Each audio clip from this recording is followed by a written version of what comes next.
Assalamualaikum warahmatullahi wabarakatuh. Halo semuanya. Semoga kalian tetap semangat belajar matematika dan pastinya makin suka dengan matematika. Oke, pada video kali ini saya akan melanjutkan materi tentang volume benda putar mengelilingi sumbu Y. Kalau di video sebelumnya mengenai volume benda putar mengelilingi sumbu X ya. Kalau yang di video kali ini yang mengelilingi sumbu Y. Oke, yang pertama silakan lihat kurvanya terlebih dahulu. Jelas berbeda ya. Kalau yang ini mengelilingi sumbu X, jadi kurvanya ini mengelilingi si sumbu X ini nih, seperti ini ya. Sedangkan kalau yang mengelilingi sumbu Y, di sini kurvanya mengelilingi sumbu Y. Begini ya, ini sumbu Y-nya. Nah, kemudian si ininya X sama dengan F Y, jadi fungsinya itu fungsi Y. Jadi kenapa? Karena di sini mengelilingi sumbu Y. Nah, dan A, B-nya ini adalah batas. Jadi luas volume benda putar yang akan kita cari yaitu yang di RC ya. Jadi batasnya dari A sampai B, begitu ya. Maka berlaku rumusnya di sini volume sama dengan P integral A sampai B FY kuadrat DY. Nah, kenapa di sini FY? Karena di sini fungsi Y ataupun di sini berputar mengelilingi sumbu Y. Kalau yang mengelilingi sumbu X di sini Fx ya. Jadi bedanya gitu ya. Oke, lanjut ya. Kemudian atau rumus yang kedua yaitu volume sama dengan P integral A sampai B di sini X kuadrat. Kenapa X kuadrat? Karena di sini Fy sama dengan X. Karena di sini Fy kuadrat, maka di sini X-nya kuadrat dy. Nah, kalau seperti ini kan nggak bisa diintegralkan ya. Kenapa di sini?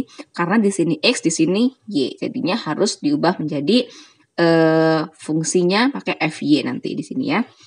Untuk lebih mudah, langsung aja kita ke pembahasan soal atau ke contoh soal biar lebih enak dipahami.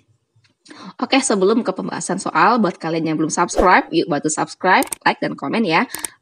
Kalaupun ada yang kurang, nanti silakan kasih masukannya gitu. Oke, yang selanjutnya yaitu contoh soal, tentukan volume benda putar yang terjadi jika daerah yang diarsir pada gambar di bawah ini diputar mengelilingi sumbu Y. Nah, di sini kan jelas banget ya, beda ya. Di sini kalau mengelilingi sumbu Y pasti gambarnya seperti ini ya. Nah, di sini kurvanya yaitu Y sama dengan X kuadrat. Oke, kurvanya Y sama dengan X kuadrat. Nah, jadi kita rubah terlebih dahulu menjadi X sama dengan. Kenapa? Karena di sini rumusnya, nih ya, di sini rumusnya adalah menggunakan X ya, X kuadrat ya, sedangkan ini Y. Gitu kan, biar lebih mudah kita gunakan kan Y sama dengan X kuadrat, maka X-nya sama dengan akar Y gitu ya. Kalau X-nya dikuadratin maka ini dikuadratin sama dengan Y. Ataupun bisa langsung karena kebetulan di sini sudah X kuadrat ya, sudah X kuadrat sudah sesuai ya.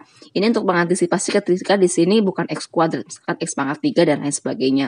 Karena di sini sudah pas X kuadrat jadi bisa langsung nanti langsung dimasukin gitu kan. Karena ini pakai yang ini, yang X sama dengan akar Y.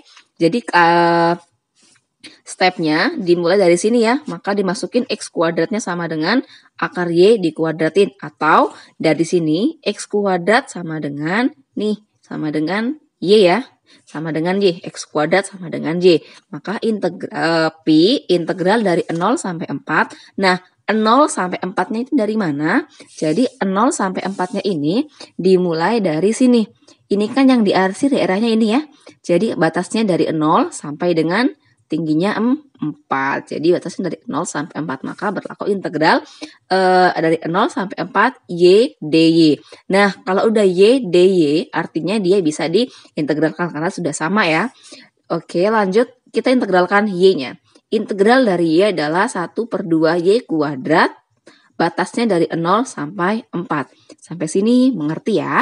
Kemudian Dilanjutkan, pi-nya tetap turun, dimasukkan ya, disubstitusikan dari batas yang terbesar, kemudian dikurangin dengan batas yang terkecil. Ini sama, kalau sudah sampai sini sama aja dengan mencari kayak integral tentu gitu ya. Kemudian masukin y kuadrat, berarti yang pertama 4 kuadrat dikurangin, ini pi-nya dikurangin ya, dipisah ya. Dikurangin setengah, nolnya ini dimasukkan, y kuadratnya ini dimasukkan 0, jadi 0 kuadrat. Kemudian 4 kuadrat itu 16 ya. 16, jadi nanti 16 bagi 2 sama dengan 8. Kalau setengah kali 0 pasti 0 ya.